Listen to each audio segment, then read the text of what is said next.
오늘 함께 나눌 말씀 로마서 8장 18절로 30절 말씀입니다. Today's passage from Romans chapter 8 verse 18 through 30. 우리 18절로 30절 말씀 함께 말씀드리도록 하겠습니다.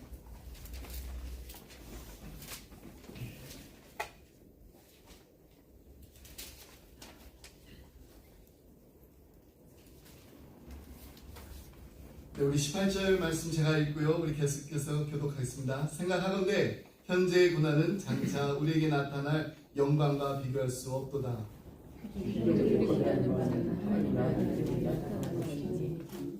피조물이 허무한데 굴복하는 것은 자기 뜻이 아니요 오직 굴복하게 하신 이로 말미암습니다.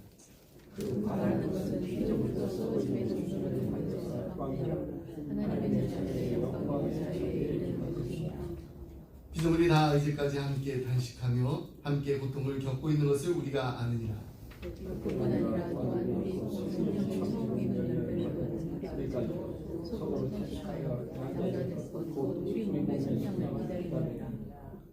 우리가 소망으로 구원을 얻었음에 보이는 소망이 아니니 보는 것을 누가 바라리요.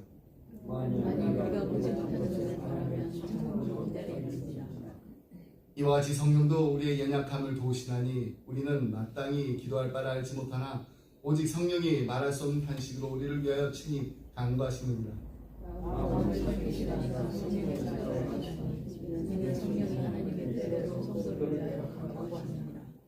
우리가 알거니와 하나님을 사랑하는 자 곧 그의 뜻대로 부르심을 입은 자들에게는 모든 것이 합력하여 선을 이루느니라.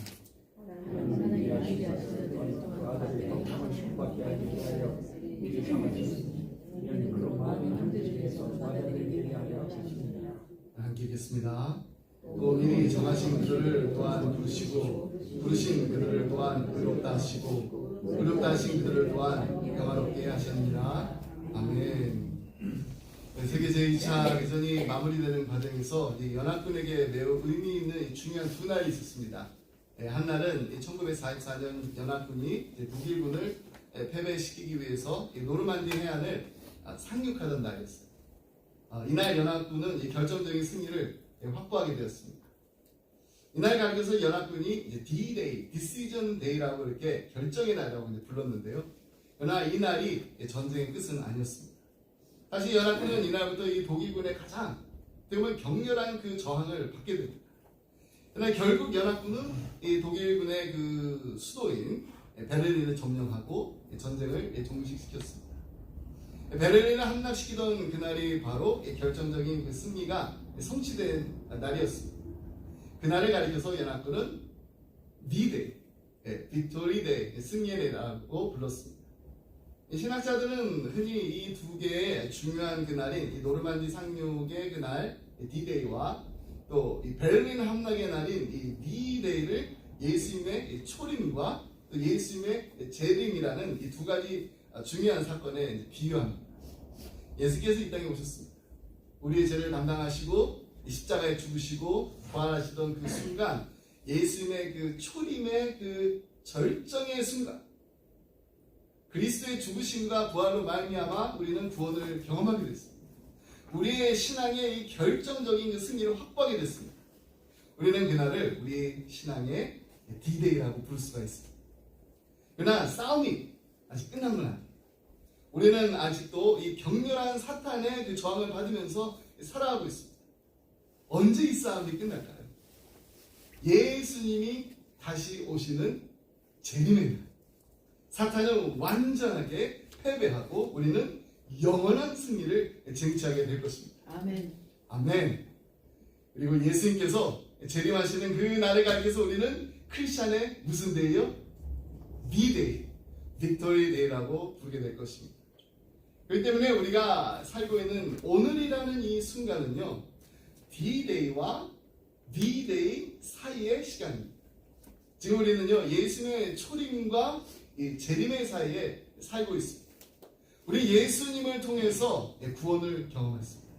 죄사함을 경험했습니다. 아멘. 기쁨을 경험하고 있습니다. 아멘. 평화를 경험하고 있습니다. 아멘. 하나님의 놀라운 은혜 속에 우리가 지금 살고 있습니다. 아멘. 하지만 그럼에도 불구하고 우리는 아직도 계속해서 싸움을 하고 있습니다. 이 싸움에서 우리는 때로는 넘어집니다. 쓰러집니다. 패배도 경험합니다. 때로는 아주 심각한 이 고난을 경험합니다. 그리고 이 고난은 우리로 하여금 말할 수 없는 우리 내부에서의 그 깊은 신음과 탄식을 하게 만듭니다.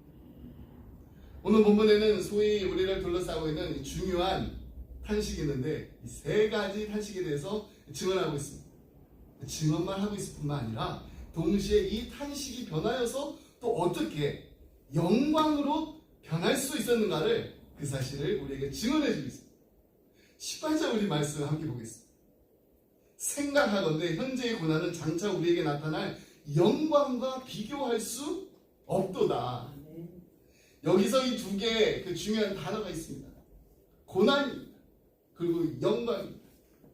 그러나 그 다음 절부터 보게 되면 이 고난이라는 단어 대신에 고난이 우리의 삶 속에서 구체적으로 나을 수 있는 그 세 가지 탄식이 무엇인지를 계속해서 추적하고 있습니다. 본문이 증언하고 있는 첫 번째 탄식은 무엇입니까? 성경은 피조물의 탄식 혹은 자연의 탄식이라고 부릅니다. 22절 말씀을 보겠습니다. 피조물이 다 이제까지 함께 탄식하며 함께 고통을 겪고 있는 것을 우리가 아느니라. 성경은 피조물이 혹은 자연이 탄식을 하고 있다고 합니다. 우리는 피상적으로 우리를 둘러싸고 있는 이 모든 자연들을 이렇게 보면서 아름답다 이렇게 말합니다. 그러나 이것은요 그냥 피상적인 관찰에 불과하다. 자연의 그 내면을 우리가 보게 되면은요, 이 피조물의 그 깊은 그 내면을 우리가 살펴보게 되면은요, 자연은 지금 탄식과 신음으로 가득 차 있다는 것을 우리는 쉽게 발견할 수가 있습니다. 왜 그런가? 그것은 바로 인간의 타락과 범죄 때문입니다. 인간의 그 타락과 이 범죄 때문에. 인간의 타락과 범죄는요, 우리 인간에게 절망을 가져왔을 뿐만 아니라 자연도 부패하게 만들었어요. 온 피조물에게 고통과 탄식을 가져왔다라고 성경은 분명히 우리에게 증언하고 있습니다.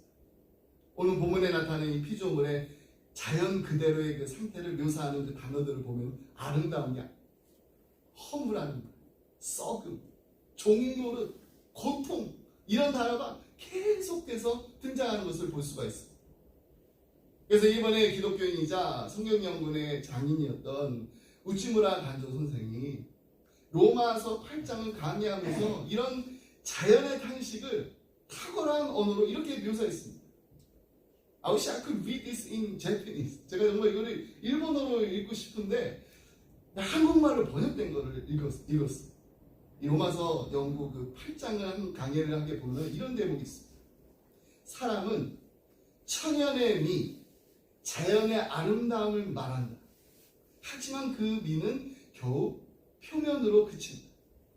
이면으로 들어가면은 자연은 미가 아니라 추위다. 조화가 아니라 혼란이다. 평화가 아니라 전쟁이다. 여름의 야산에 백화가 피기를 다투는 양상은 아름답지만 촌충과 벌레가 끼는 모습은 얼마나 살벌하고 폐괴인가. 시인의 마음은 이것을 보면 공포에 떨며 찬미의 노래는 끊겨버리리라. 뱀은 개구리를 잡아 삼키려 하고 개구리는 벌레를 잡아 먹으려 하며 벌레는 서로를 죽이려 하지 않는다. 뱀을 노리는 독수리가 있고 독수리를 노리는 다른 새가 있다.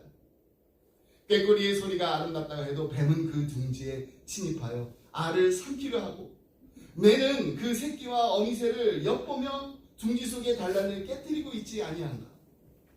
여름의 숲은 결코 에덴 동산은 아니다. 수중에서도 마찬가지다.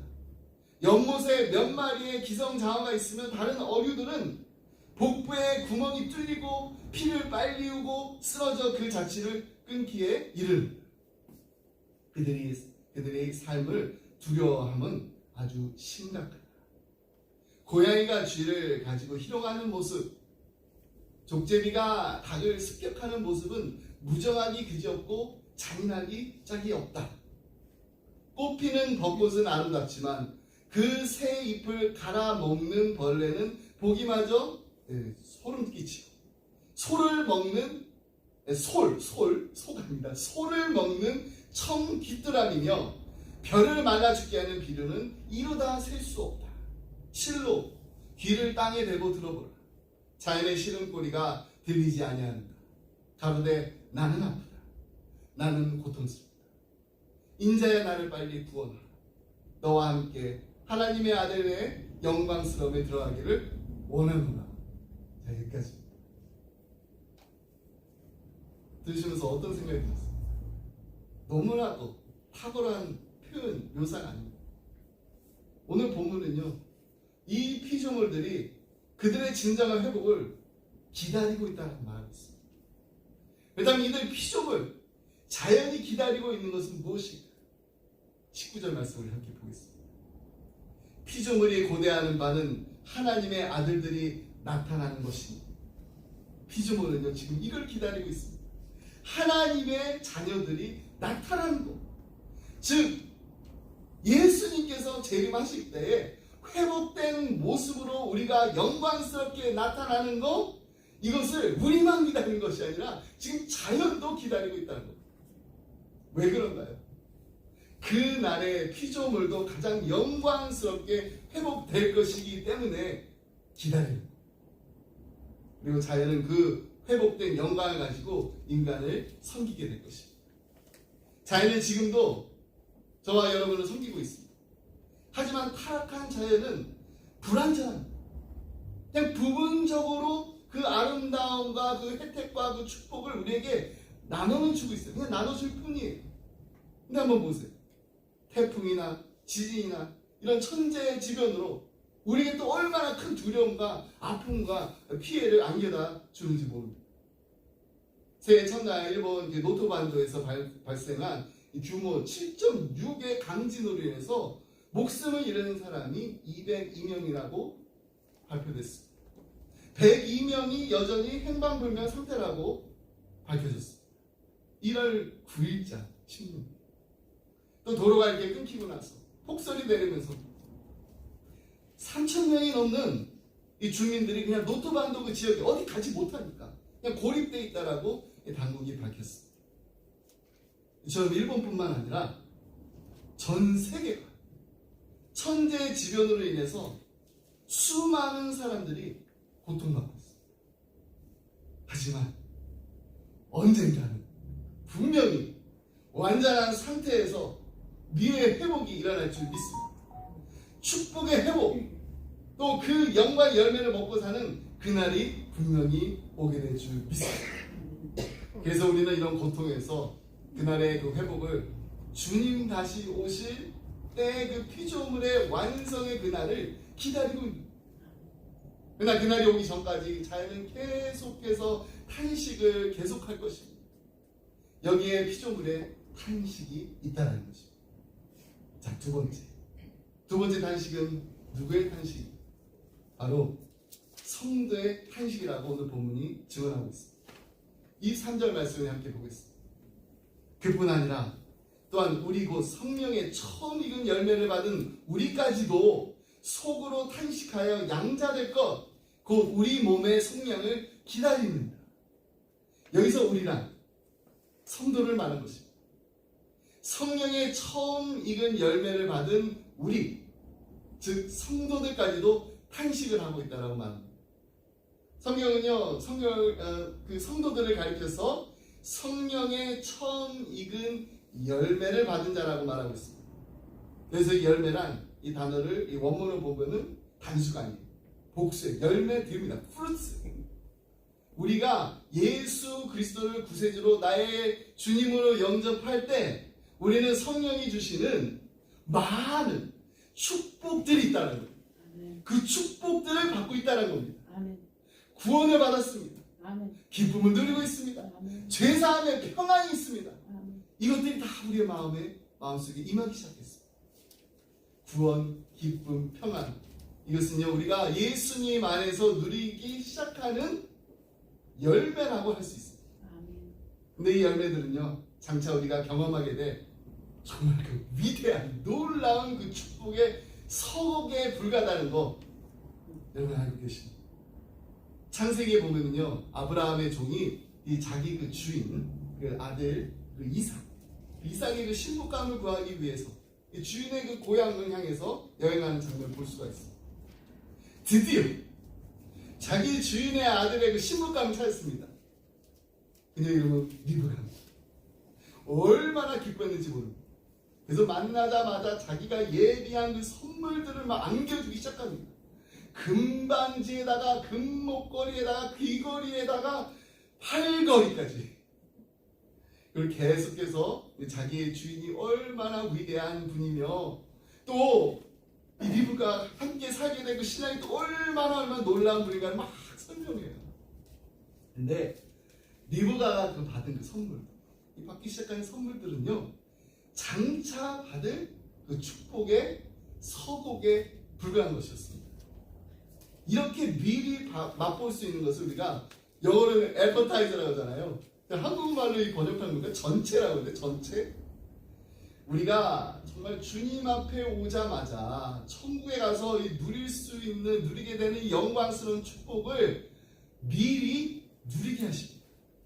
그러나 지금 우리가 누리고 있는 이 축복들, 구원과 기쁨과 평안들은 전체 애퍼타이저에 불과합니다. 우리는 이 애퍼타이저를 맛보면서 주님이 얼마나 우리를 더 축복하신가 기대하게 됩니다. 근데 신앙생활 하다 보면은요, 기대했던 그 축복보다는 우리의 삶에 겪게 되는, 닥치는 그런 역경과 고난을 경험하게 됩니다. 우리를 위해서 이처럼 정말 놀라운 그 축복을 예정하시고 약속하신 하나님께서 구원의 그 축복들을 맛보게 하신 후에 우리 인생의 그 삶의 장에서 왜 고난 앞에 이렇게 직면시키시는지 그 이유가 무엇일까요? 오늘 본문 30절에 보면은 그 이유를 우리가 알 수 있습니다. 30절 말씀 함께 보겠습니다. 또 미리 정하신 그들을 또한 부르신 그들을 또한 의롭다 하시고 의롭다 하신 그들을 또한 영화롭게 하셨습니다. 하나님께서는요, 우리를 작정하시고 부르셨습니다. 그리고 우리를 하나님의 자녀되게 하셨습니다. 우리의 모든 죄를 다 용서해 주셨습니다. 우리를 의롭다고 하십니다. 이 의롭다함을 받고 하나님의 자녀된 우리들을 향한 하나님의 궁극적인 그 약속은요, 마지막에 우리를 영화롭게 하신다는 거예요. 영화롭게.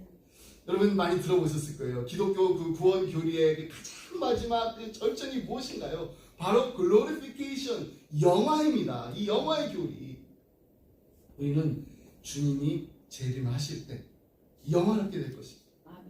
그러나 그 영화롭게 되기까지 그 과정에서 무엇이 우리를 기다리고 있나요? 무엇이 기다리고 있을까요? 그 답변이 29절에 나왔습니다. 하나님이 미리 아신 자들을 또한 그 아들의 형상을 본받게 하기 위하여 미리 정하셨으니 이는 그로 많은 형제들 중에서 맏아들이 되게 하려 하십니다. 하나님이 우리를 작정하시고 부르시고 우리의 그 삶 가운데 간섭하시고 섭리하시는 이유는요, 하나님의 아들이신 예수 그리스도의 그 형상, 그 모습을 본받게 하려 하십니다. 바로 우리들의 인격의 성숙을 말하는 것입니다. 우리는 이 삶의 거룩함을 위해서 우리의 삶 속에 고난을 하나님께서 허용하신다는 겁니다.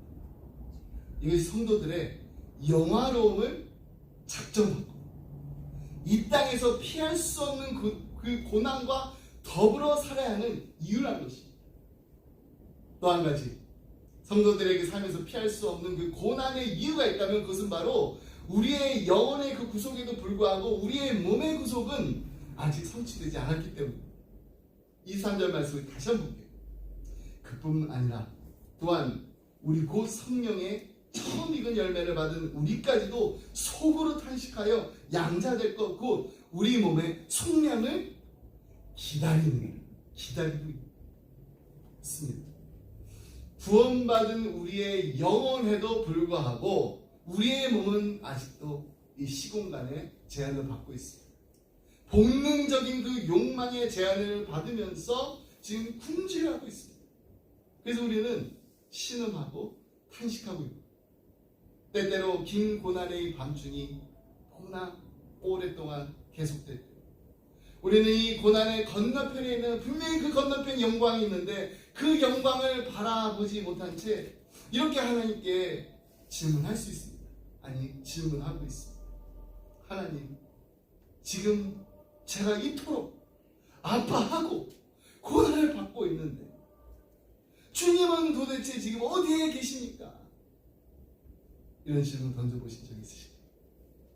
우리는 이 시편 말씀을 보게 되면 종종 이 시편 기자가 이런 질문을 하는 것을 보게 됩니다. Where are you, God? How long, O Lord? 이 성경학자들은 이 시편에 나타나니까 하나님을 말할 때 숨어 계신 하나님이라고요. Hidden God.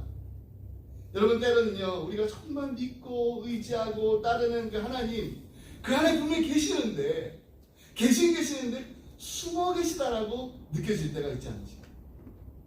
어떻게 계시는지. 영국의 유명한 여름 크리스찬 그 문학가 한 사람이요, 히든가, 숨어 계신 그 하나님이라는 제목으로 수필을 썼어요. 근데 그분이 이 수필 가운데 자기 자신이 경험을 통해서 자기가 어떻게 이렇게 숨어 계신 하나님을 이해하게 되는가를 이렇게 설명했어요. 자, 읽어드릴게요. 그분이 결혼해서 아기를 낳았습니다. 자기의 조그만 아기 침대에 뉘어놓고 잠을 재운 후에 불을 끄고 자기 방으로 돌아왔습니다. 근데 아기가 울기 시작합니다.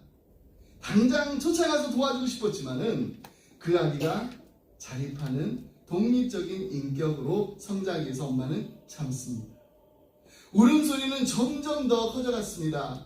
엄마는 같이 울고 싶었습니다. 그러나 기다립니다.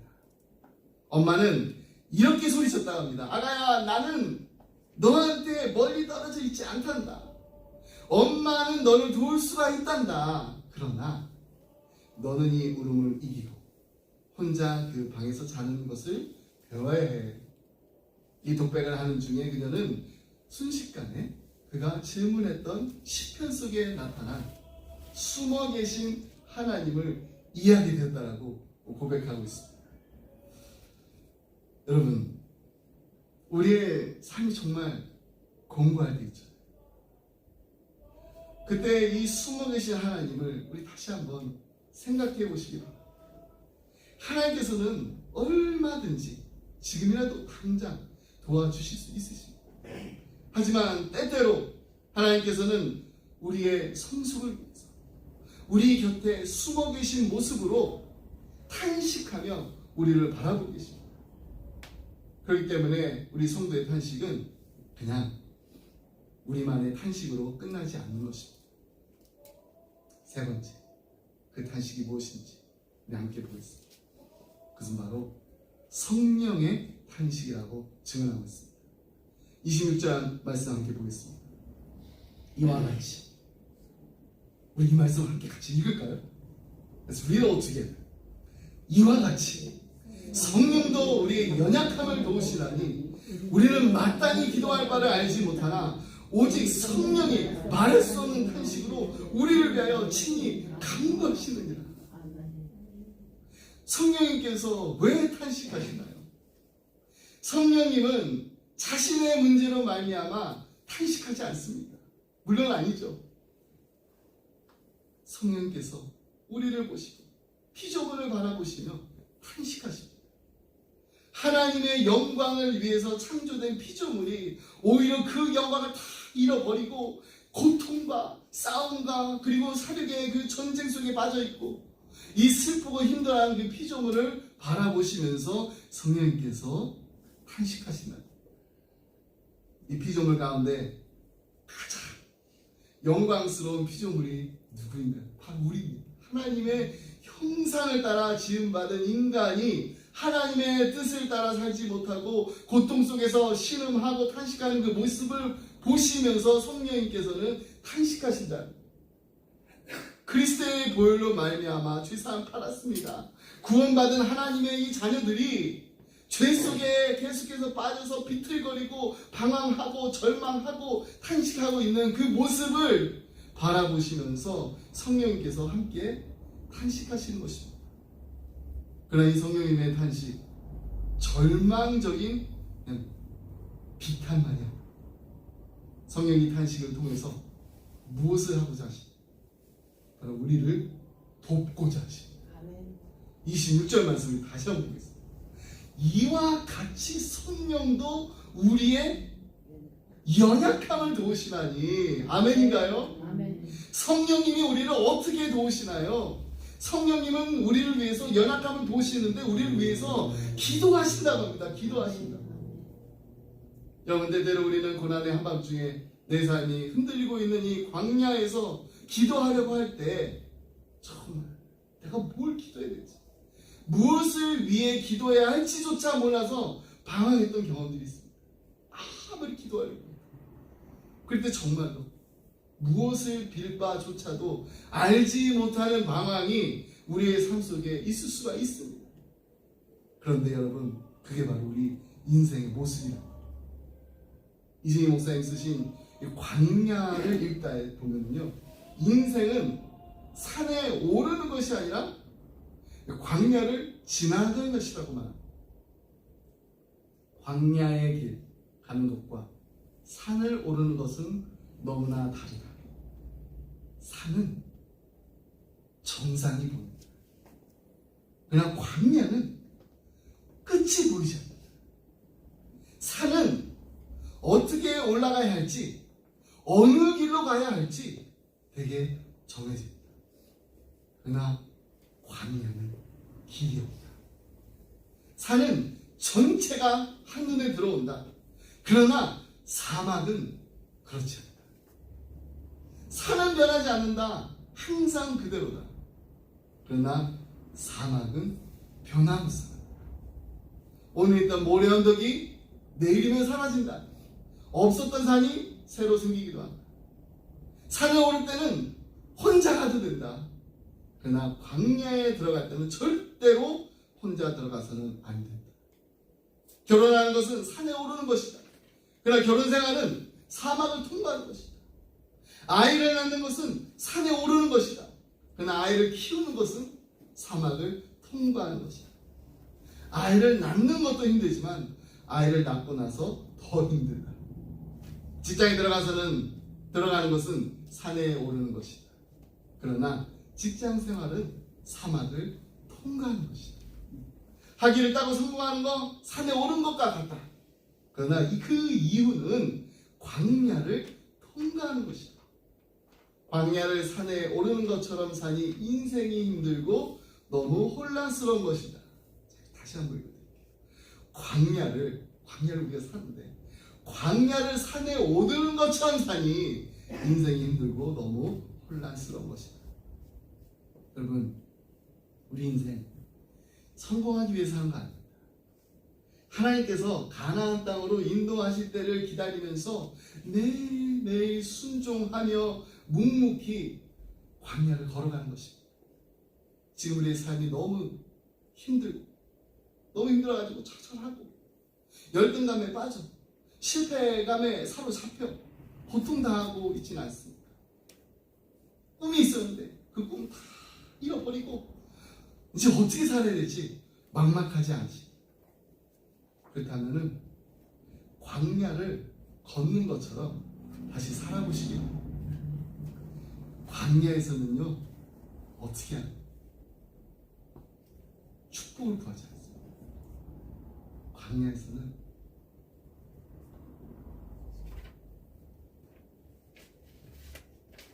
은혜를 구하면 됩니다. 할렐루야. 광야에서는 황금을 구하지 않아요. 생수 달라고 기도하면 됩니다. 할렐루야. 고가를 채워달라고 광야에서 기도하지 않습니다. 하나님 그냥 일용할 양식, 그 일용할 양식을 오늘도 내게 내려 주시옵소서. 그렇게 기도하는 것이 바로 광야의 삶입니다. 좋은 집, 은금이 많아지지 않는다라고 광야에서 원망하고 불평하지 않습니다. 광야에서는요, 그냥 만나를 내려주시는 것만으로도 감사한 것입니다.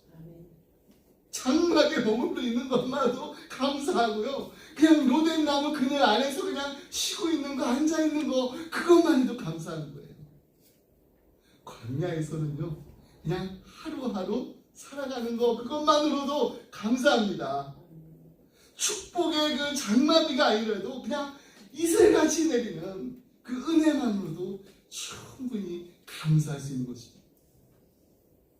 여러분, 이런 감사의 기도가 우리 인생의 광야를 지날 때 사실 나오기가 쉽지 않아요. 감사의 기도는 고사하고요, 하나님 앞에 막 울부짖는 그런 기도조차도 나오지 않을 때가 너무나도 많습니다. 그때가 바로 성령님께서 우리 안에서 말할 수 없는 탄식으로 우리를 위하여서 친히 간구하시는 시간임을 믿으시기 바랍니다. 아멘. 성령 하나님께서는 우리의 아파하는 그 모습을 보시고 우리를 위해서 탄식하고 계신다는 거예요. 그래서 예수님께서는 성령님을 뭐라고 부르십니까? 보혜사 성령님이죠. 보혜사는 옆에 서서 돕는다는, 옆에 서서 도우시는 거예요. 성령님은 우리를 진리로 인도하시고 진리를 가르치시는 분이에요. 그러나 이것이 성령의 역사하심의 전부가 아니라는 거예요. 성령님은 우리의 그 고난을 옆에서 함께 같이 아파하시는 컴포터, 보혜사 성령이십니다. 근데 때로는 우리에게 하나님은 왜 우리의 고난을 돌아보지 않으시는지 섭섭한 마음 솔직히 들 때 있어요. 하지만 그건 분명히 오해라고 말씀합니다. 우리 안에 계신 성령, 우리가 정말 가장 아파할 때, 가장 약할 때, 가장 힘이 없을 때 말할 수 없는 한식으로 함께 아파하십니다. 그리고 우리가 무엇을 위해서 기도하지? 그 기도할지조차도 알지 못하고 방황하고 있을 때 성령님께서는 우리의 연약함을 아시고 우리 곁에 다가와서 우리의 짐을 덜어주십니다. 도와주십니다. 아멘. 성령님께서 우리의 연약함을 이 도우신다는 이 표현에는요, 이런 의미가 담겨져 있습니다. 이 단어가 많이 쓰여진 그 하나의 그 용법을 보게 되면 이런 것입니다. 어린아이가 막 이렇게 걸음마를 이제 시작합니다. 그때 아기가 막 쓰러진다고 해서 절대로 부모가 가가지고 그 아기를 야, 너 왜 쓰러졌어? 그러고 정죄하지 않았어요. 걸음마, 너 일어설 수 있어?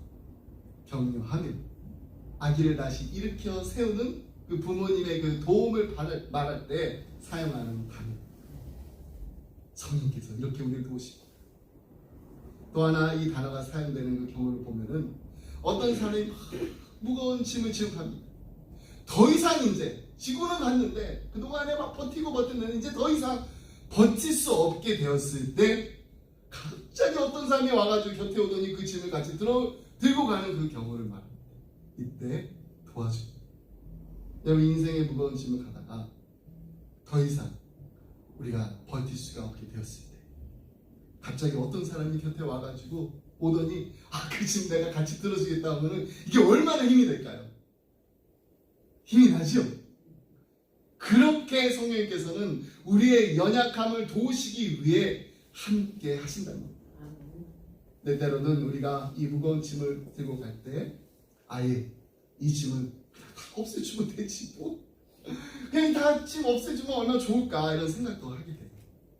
그러나 성령님께서 우리를 돕는 많은 방법 중에 하나는 그 짐을 없애주시는 게 아니라 그 짐을 끝까지 지고 가면서 하나님께서 원하시는 모습으로 우리를 빚어가신다는 겁니다. 아멘. 여러분, 이 땅에서의 우리가 정말로 무의미하게 당하는 그 고난이 있을까요? 없습니다. 우리의 모든 고통에는요, 분명한 목적이 있습니다. 하나님께서는 이 모든 탄식과 고난을 다 연합하여서 무엇으로요? 글로리피케이션, 영광으로 만들어내십니다. 아멘. 우리에게 없는 지혜가 있는 성령님께서 그냥 우리 앞만 바라보는 근시안적인 우리가 보지 못하는 거, 그거를 보게 하십니다. 무엇보다 성령님께서는 우리의 마음이 하나님과 연합하도록, 그래서 우리의 그냥 얄팍한 뜻이 아니라 거룩하고 온전하신 하나님의 뜻이 우리의 삶에 이루어지도록 탄식하며 기도하고 계십니다. 아멘. 천지를 지으실 때 수면 위에 이렇게 운행하시면서 그 능력의 그 성령 하나님이 지금 우리와 함께 탄식하고 계신다라는 거예요. 아멘. 그러므로 우리 가지고 있는 의심, 두려움 다 성령님께 고백하고 고난을 헤쳐나갈 수 있는 그 힘을 달라고 담대하게 기도하시기 바랍니다. 아멘. 어떻게 기도하시기 모를 때도 괜찮습니다. 계속해서 기도하시기 바랍니다. 주님께서는 우리의 약함을 통해 그분의 영광을 나타내실 것입니다. 아멘.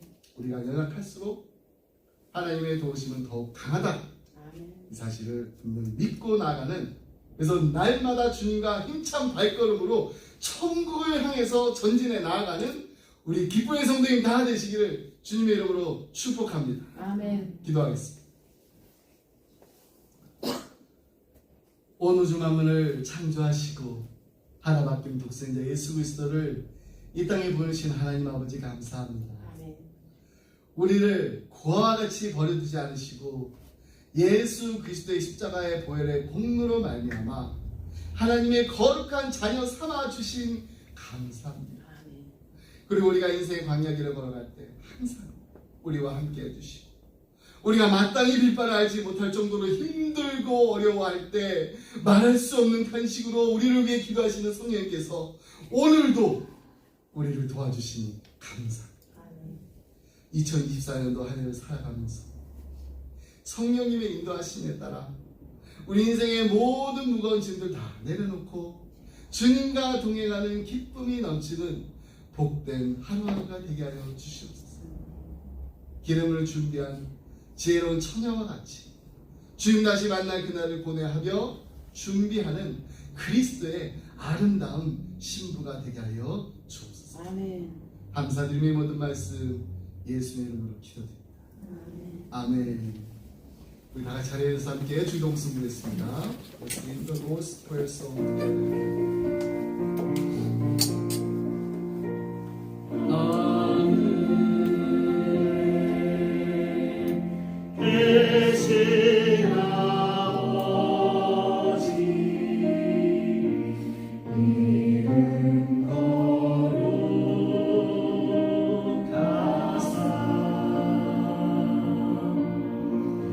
주님 나라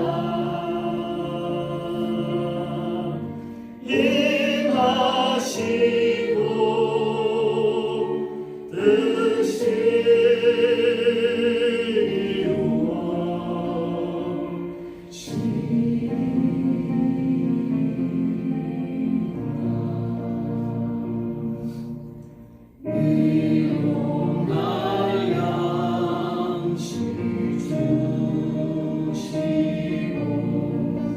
우리들의 큰 죄 다 용서하옵시고 또 시험에 들게 마시고 악에서 구원하소서. 내게 주의 나라 주의 권세 주의